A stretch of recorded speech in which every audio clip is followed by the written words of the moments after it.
Yuki and John's Patreon buffet. Okay, check. That's John Brennan. Yuki Nakamura. Oh my goodness, we are already checking microphones and the episode begins. Yes. How you doing today, Yuki? It's very good. Very good. That's good. You know, have you encountered recently any ungrateful people in your life? Well, I think, just generally speaking, everyone has experienced backstabbing, you know. Backstabbers. You know, there's a song by one of those 70s groups, and it's like, Backstabbers. That's the theme song for this episode. Yeah, we'll look up who that is. It's really, they smile in your face, but they're the backstabbers. Yeah. All right.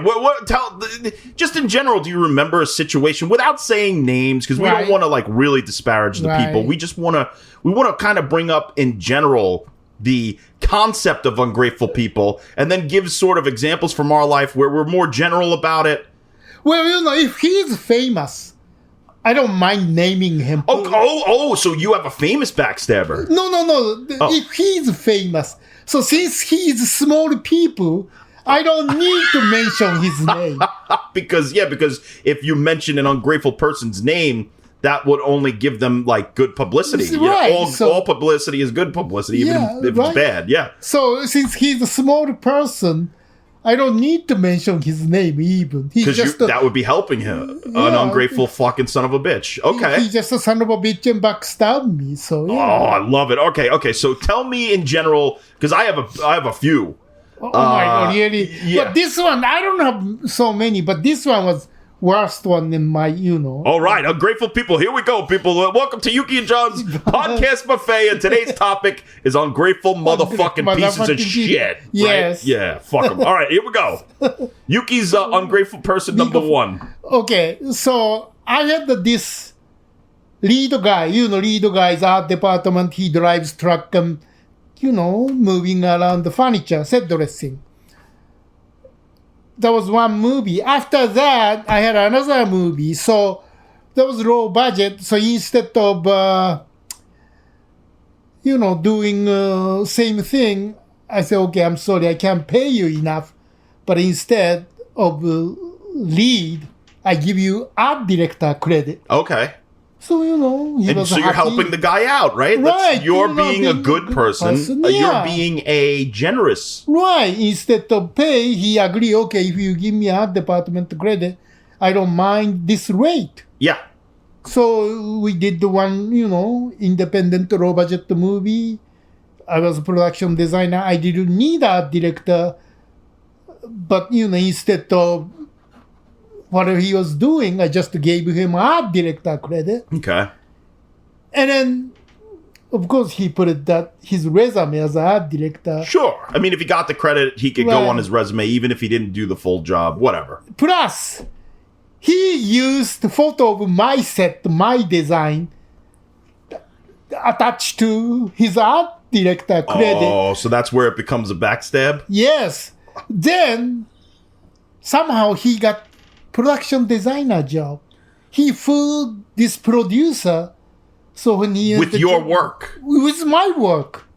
Oh, so he got the, you know, it's a lot bigger job. He's a good talker, I guess. So he got the bigger job, and then, you know, $millions job. You know, it's a and of course, he can't do it as a production designer, even art director, because he's not. Because you were trying to give him something nice and help him through the ranks. Right. But he didn't learn anything. Oh, my God. So, you know, he got this job as a production designer, $2-3 million big movie. Now he has to come to me, Yuki. Good news and bad news. I said, Yuki, I got this job, $2 million and more than that. And it's really decent big movie with name people. And then, so I got the job as a production designer. But the news is, I'm not the production designer. Can you help me? Oh. So I made a deal. Okay. Let me just hire me as a, you know, why don't you just hire me as an art director? Okay. I do production designer job as as an art director. I don't mind. Yeah. The way I look at it. Yeah. Production designer, art director. I can do both, and you get the art director. Oh, you get the production designer credit. I get the art director credit. Nobody would know. It's our business. Yeah. Right? Yeah, sure. It's you made a deal. Yeah. He agreed. We did everything. What he did was he was my assistant totally. Right? Right. So. And he did my paperwork. Everything was my work. I went to screening. Son of a bitch got the production design. He got the both credit. Production designer, art director by him.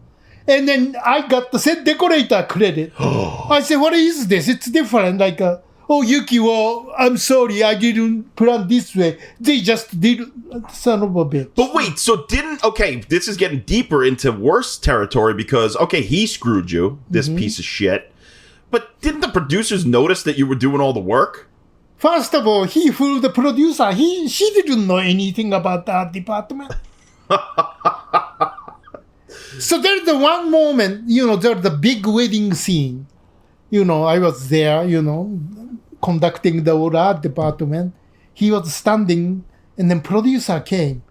And then she goes, whoa, this is a great set. Blah, blah, blah, blah. Like I was waiting for him to say, Yuki decorated. He goes, thank you. Oh. So when he said that in front, well, actually, he didn't know I was overhearing it. Yeah. So I said, oh, gee, that's how he does, Because that moment I already, he could say, yeah, I'm glad I have Yuki or he decorated, or he could say something. Yeah. He doesn't have to say our deal, right? It's just our deal. Yeah. Nobody's business. Yeah. Deal is I do both production design work, art direction work, and then nobody has to know. Yeah. I do it as long as he gets production designer credit. I get art director credit. Yeah. That was a deal. Yeah. But he said, thank you. Then, didn't say anything. Then when I went to the screening, he got the boss credit, and then I got the set decoration credit. Now, please tell me, for the love of God, this guy isn't working anymore. No, of course not. Okay, good. Fuck him. I hope he's shoveling shit somewhere, being that's what happened. Like, well, I don't have to do anything because whatever he did, he didn't do the way we agreed. Because the reason he had to hire me is he cannot do his job as a production designer, even art director. That's why he had to hire me. Then deal was okay. I do, my job as usual. Then I give you designer credit because you got this job. But deal is, I get the art director credit at least. He agreed, but he didn't. So yeah. Was the movie good? No. Oh, see, so you won, Yuki, because you're still making moves in the industry. But that's how that's not ugly. Then he after I got so mad and I walked off from the screening. After the screening, I didn't even stay for socializing. I just walked off. Yeah. He called me like, oh, Yuki, I just fixed the IMDb. Who cares about IMDb?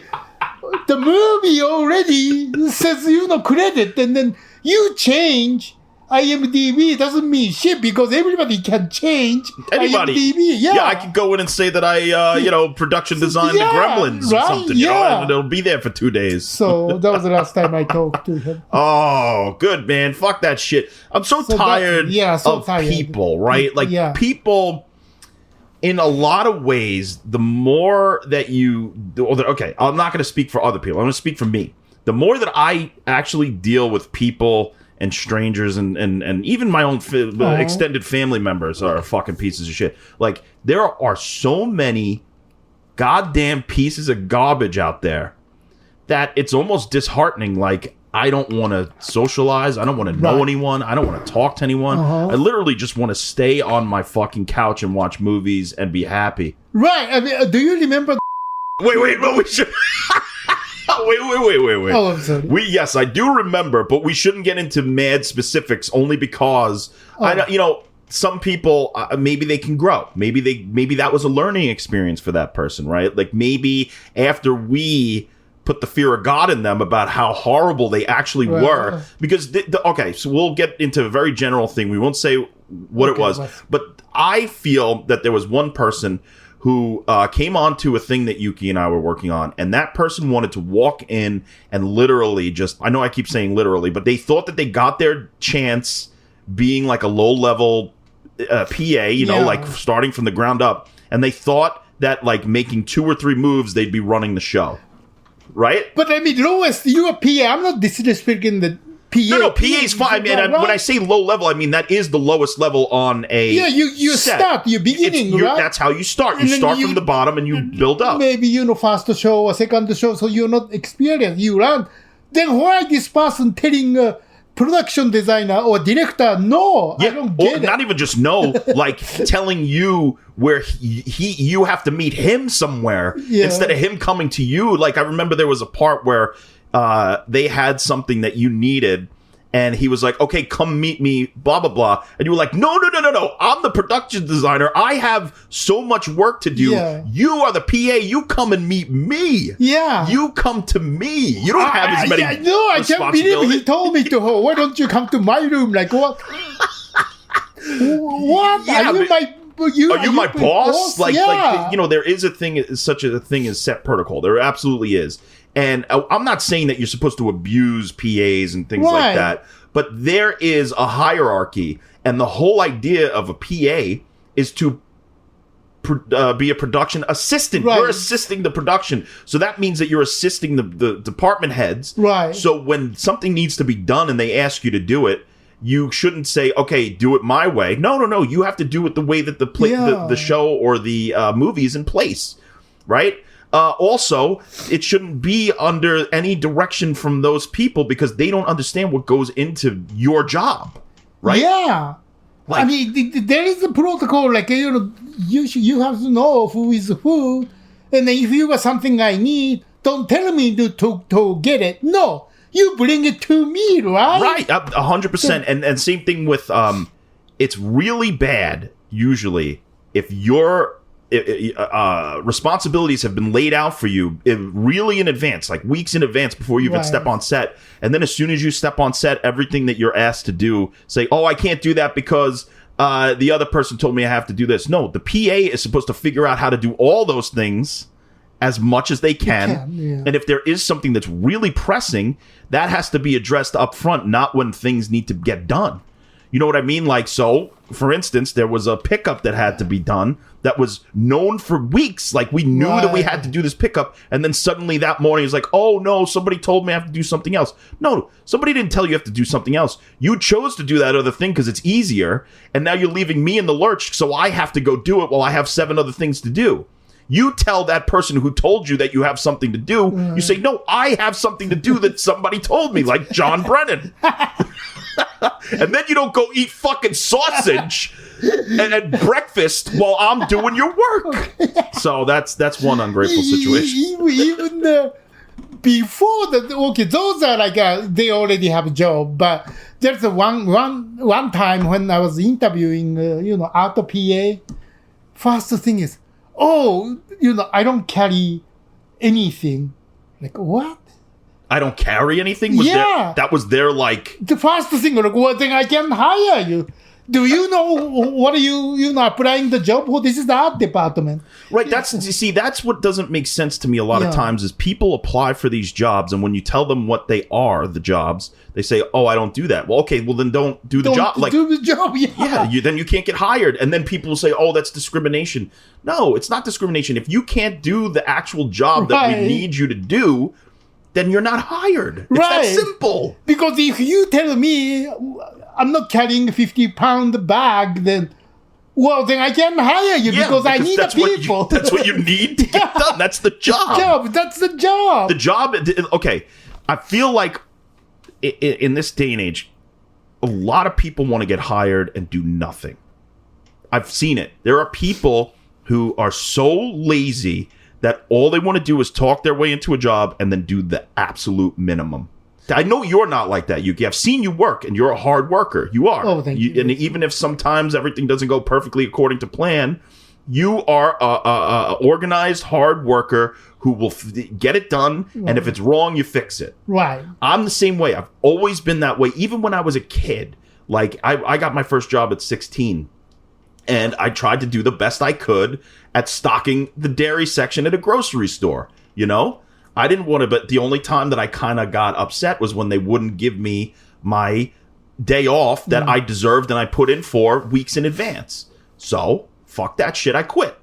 If you're not going to respect me, right. I'm not going to respect you. Right. You know, I'll work. Both ways, it goes both ways. I do overtime. I do extra work. I do stock the dairy like a motherfucker. I make sure that the milks aren't expired. I try to make people buy the milk on the right time. I say, oh, you know, hey, it's not that bad. You can take this milk. It doesn't go bad, you know. You know, sometimes you lie to the customers. Right. But then if you're not going to give me my day off that I put in for 4 weeks in advance, 2-3 weeks in advance, and you approved, and then you say, oh, no, you got to come in. No, I'm done. I'm not. It's a give and take, right? Yeah. The same thing with another job I had. I used to hand out towels to naked men at... Spa? No, just on the street. No, at a spa. It was not a spa. It was like... It was a gym. Oh, gym. And I was the towel guy, but I was... that's the wrong way to put it. I used to call it Naked Man Palace. That was the way that I would say, oh, I got to go work at Naked Man Palace. Because it was just a fucking naked men everywhere. But I was like the locker room attendant. So I would make sure that the flowers, make sure that the towels were fluffed and clean. Make sure that there was all the things that the people needed. Like there was all kinds of things we would put out, like cologne, baby powder, soaps, whatever. I would make sure that the floor was clean. If some random guy who didn't give a fuck about anybody came in and powdered his balls after a workout, he would just leave the fucking floor completely messed up with baby powder. So I would have to come in and mop it. So that was kind of my job. I worked there all the time, whenever I could, as like an extra thing on Friday and Saturday nights to make money. I was a fucking high school kid. I should have been partying, but I was making money. I put in advance for a fucking and I would always the way that the system worked there was that everybody had to get somebody to cover themselves. The boss there, if you had to have a day off, you don't go to the boss. You go to the other guys who work in that place and you say, "Can you cover me here and I'll take your day there," and blah blah blah blah blah. So in advance, I'm talking 2 months in advance. I started calling people. I'm like, hey, I have a wedding I have to go to in Maryland. And, you know, my girlfriend wants me to go. It was like my first like major girlfriend that I had, so I couldn't disappoint her. I was her date. You know, our family wanted to meet me. So I really had to take off. And I called 15 of the guys, and they were all like older guys, like, you know, 50, 60, 70. Because it was a lot of guys who were like retired who would take this job and do it. Every single person said no. Every single person, and I'm talking 2 months in advance. Like, how you have every single one of you is busy during my shift. And I actually started to say to the guys, "How many shifts have I taken for you?" I have it written down, 7 shifts. You can't help me do this. So finally, I seriously took a month, and I kept calling the guys like, "Please take this, please take this," and none of them did it. So I quit. Oh my God! Because that's not a give and take. That's not a situation where. If you do for me, I do for you. No, I did for you. Now when it comes time to do for me, you all say no. No, that's Fuck terrible. That shit. It's not give and take. It's not give and take. That's take. Take. And then John Brennan is fucking stuck rubbing balls while he's supposed to be dancing at a wedding.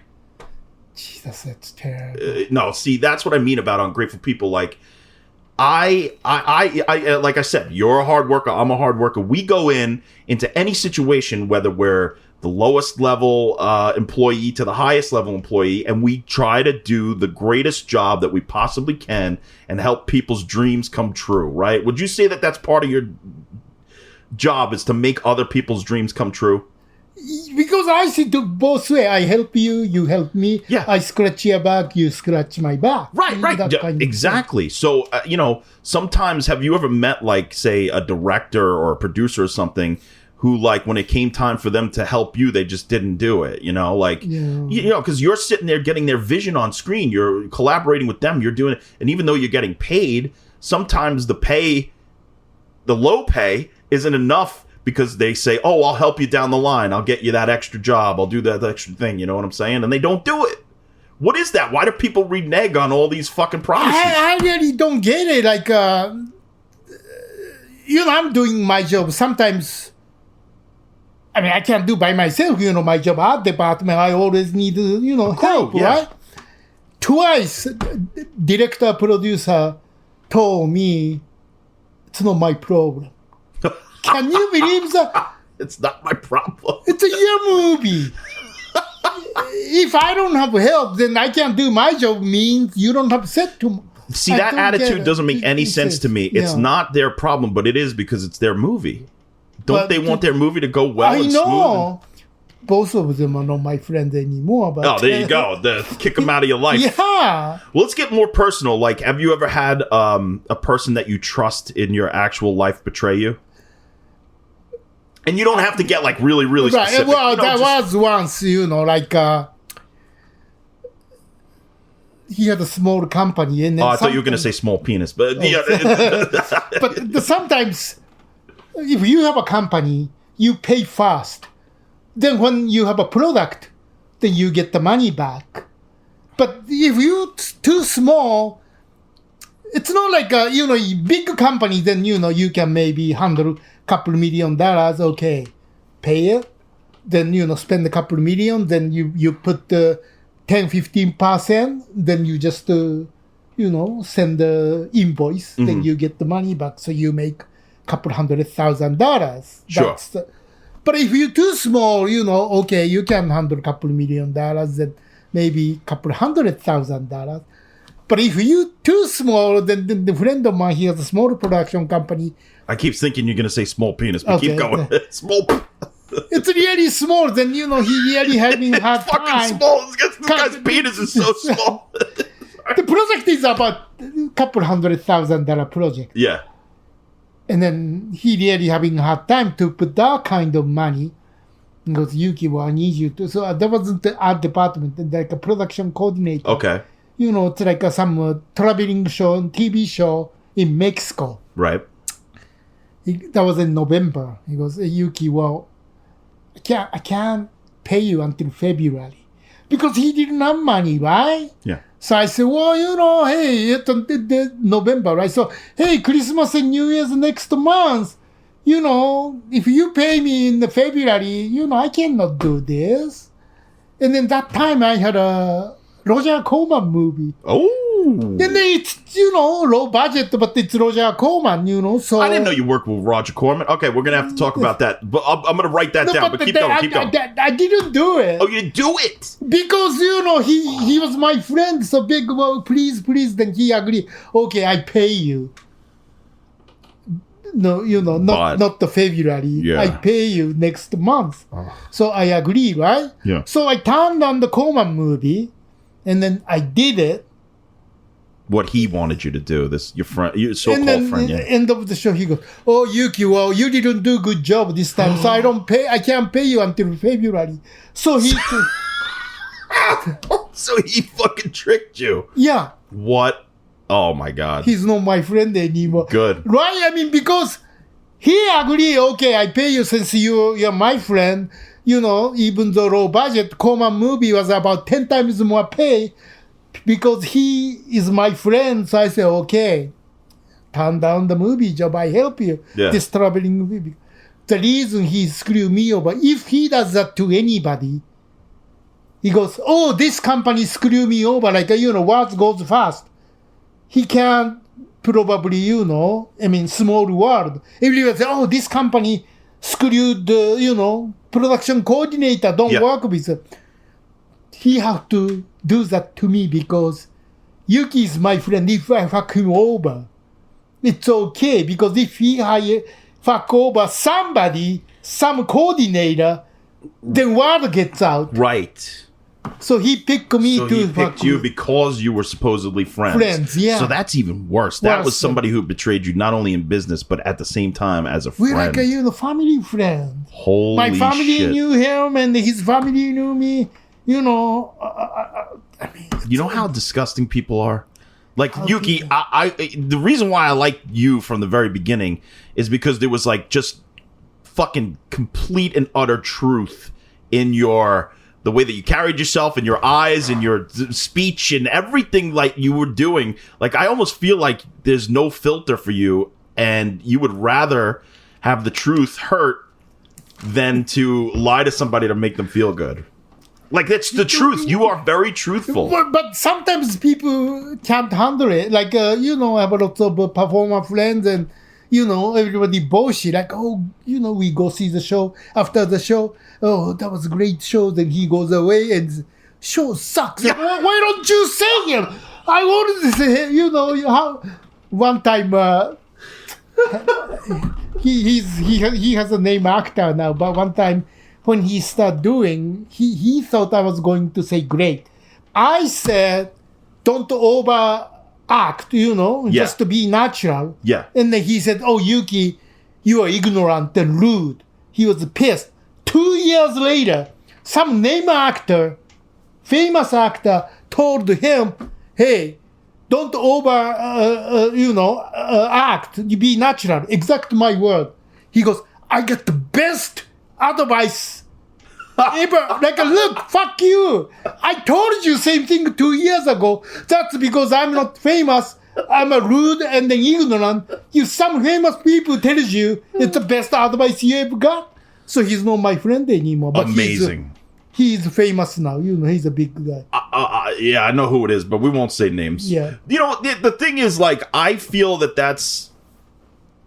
personally, I would rather get true advice or criticism than to have somebody kiss my ass, right, and then I find out later on down the line that they were talking shit behind my back. That's a betrayal. The betrayal of... there's no betrayal in somebody actually telling you how they feel about your thing, because it's helpful sometimes to hear, don't overact.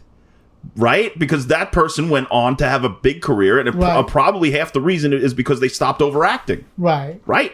And you tried to help them from the very beginning. Beginning, yeah. Ugh. And then at least, I'm not a, everyday actor, but at least, I studied acting. You were in the theater. You saw Denzel Washington live. I mean, Jesus Christ. I have more acting training than he had, he never went to acting school. See? So...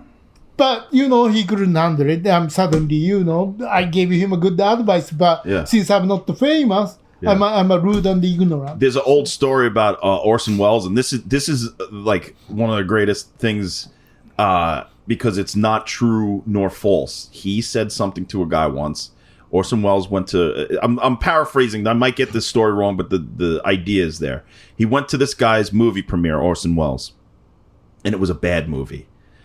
But Orson Welles was this director's hero, and he really wanted Orson Welles to like this movie, whatever. So afterwards, he went up to Orson Welles and he said, Mr. Welles, what did you think of my movie? And Orson Welles says, there are no words. That director took that as a positive thing, meaning like there are no words to describe how beautiful this movie is, but he really meant there are no words to describe how fucking bad this So I think that's really funny, because that's almost like, I don't want to betray your trust. I also don't want to give you bad thing. So he found a way to make it both at the same time. I mean, just generally speaking, in the movies it doesn't happen, but like a theater world, when we go see the friends show, after the show we visit the backstage. Yeah. 99 out of 100 people say it doesn't matter. Oh, great show. Yeah. It's great. Yeah. Then, once we leave, oh, show sucks. Like, they don't say really when the show sucks. Like, you should say, show sucks. Sometimes you can just not say anything, but like, good, congratulations. Right. Well, I think the reason I'm straight is that's because English is not my first language. So the way I see is like it's always direct. I don't need to go around it. Yes. Or instead of indirect way. Right. No, it's a good way to do it. So to get a little because you got me thinking about. I had a couple of people in mind when I was doing this, but I did get betrayed once by a friend who was a friend, and we did a business venture together or a creative venture together, and they screwed me. And that was really fucking. It hurt so bad that I cut that person out of my life, and it's been 20-something years now. And I don't really think about that person anymore because of how fucked up they were, right? This person was a person who was like, oh, you're my brother, would say that. Like, you're like my brother. Right. But then when they betrayed me, it was like, why would you treat your brother that way? Like, who the fuck are you? So it was like, when I was in LA, me and this person were trying to break into the industry. And we had a chance to make a short movie and have like sort of a named person star in it. And, okay, so the beginning was this person who was my friend started trying to come up with ideas for this. And I said, oh, I'll just produce, I'll just help, whatever. And they were coming up with all these weird ideas that the star, so to speak, kept rejecting. One of them was like, the star and another actor in the movie go on like a work trip, and then two men, and they sexually harass each other. Now, the star was like, no, I got a fucking career I want to protect, and I'm not going to do some short where I'm like raping another man, right? Which is what he wanted, which is like, that's the movie. So that kept happening, is like, here's the idea, and the guy kept rejecting it. And finally, the weirdest thing happened is that I had a dream, an actual dream about digging up a dead body on a beach, right? And I took the dead body home, and I opened up the thing, and it was the face of somebody I knew. And I said, dude, why don't we do like a very weird supernatural spooky thing where the thing is based in somebody digging up a body on a beach, bringing it home, opening up the fucking face, and then we can build the story from there. Who was the face that this man sees? The guy liked that story. So we wrote that script. I contributed. I mean, most of the shit was mine. Like, the twist was that it was his dead mother who he was burying from the past and trying to resurrect with black magic and all that shit. He started going around telling people that I didn't contribute anything to the script once we actually had the movie done. And he said that my co-writing credit wasn't deserved. And people who I knew from like home, like high school and shit, were like, he's saying that you're stealing the credit. I was like, stealing the credit? The fucking whole thing was my idea. Are you fucking kidding me? So just little things like that started happening where it was like, I would hear other people say, oh, this is what that person said. And I was like, that's not only is that not true, it's a fucking huge betrayal to making me seem like a piece of shit in other people's eyes that I know. Why would you go and do that? You know why? I confronted them because they wanted to have the credit written and directed by. They didn't want to share the fucking writer credit. Oh. So instead of saying that right up front in the beginning, and I might have maybe said, okay, I'll take a story by credit, whatever. No, he went around disparaging me to people that we knew, lying and saying that I was stealing the credit even though I wrote the fucking thing. Shit. Can you imagine? So I haven't spoken to that person in 20 Is he something. in the business? No. Oh, see? There you go. Went off and did some other fucking, some other shit. I don't even know what they do now. Just like by people, you know. I think, comes out and goes out, and if you do that kind of stuff, you don't survive because you're not really working. It's not your work anyway. It's not. Why are credits so important to people? Other than the fact that, like, if you did do that job and you deserve it, you should get that credit. Right. Other than that, people really try to stop people who did that actual job from having that credit so that they can get the credit for something that they didn't do. Just a couple of days ago, I was watching this movie called on YouTube. Not the YouTube, Tubi. Why this movie looks familiar? I did that. What happened was... But I don't get the credit. This director is so shitty. We've been working, and then Saturday they shut down the production. Okay, they shut down. I seen that before. This is another one. Okay, they shut down. What happened was between that Saturday and then Monday, the director working on second team behind everybody's back. Yeah. So he was ready for second team start on Monday. Yeah. So he shut down the show on Saturday, not firing, let everybody go and rehire second team while working behind everybody's back. And then Sunday, start new production on Monday with a union show. So everybody became a union. And then get this. The producer, he is not really movie producer, rich kid. Okay. And then he has $1 million and then from some kind of trust fund. It's not a trust fund. I mean, I know what it is, but I can't say it.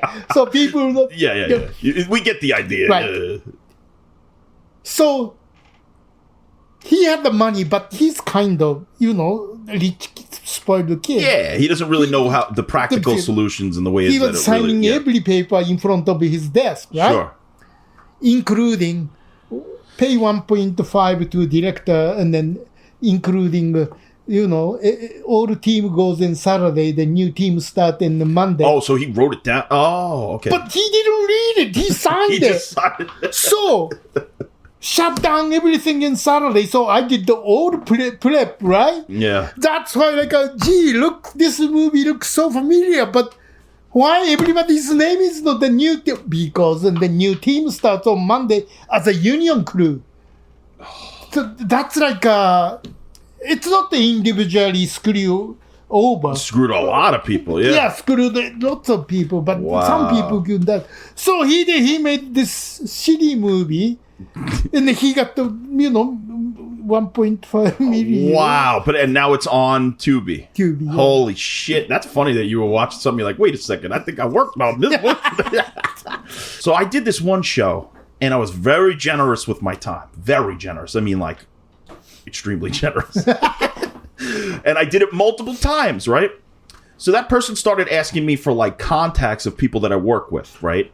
And I helped that person in a way. Right. I gave an email address, and then I started to vouch for that person. They wrote a letter to Joe Bob. Yeah. And thanked him for getting them on Troma Now. Son of a bitch. Can you believe that shit? They actually said, I owe it all to you, Joe Bob. But then, after that episode aired, they kept asking me for more things. So, can you do this for me? Can you do that for me? So now I'm the fucking one. There's basically a parasitic organism. I try to curate my existence. I will block any motherfucker if I feel like they've slighted me in the slightest. Because the betrayal is really strange. It's you do for me, and then I won't even fucking acknowledge the fact that you did for me. You know what I'm saying? So I think that's a new thing, the internet. Because just even, and generally speaking, even LinkedIn or Facebook, yeah, people act like they are better than you. They know more than you. Sure. You don't But who know. the fuck they could have done zero. It could be all smoke screen. It could be all lies. 2 days ago, some, buddy contacted me in LinkedIn. Yeah. Hi, I'm a marketing that something, and I saw your profile and blah, blah, blah. So very interesting. Can I ask you something?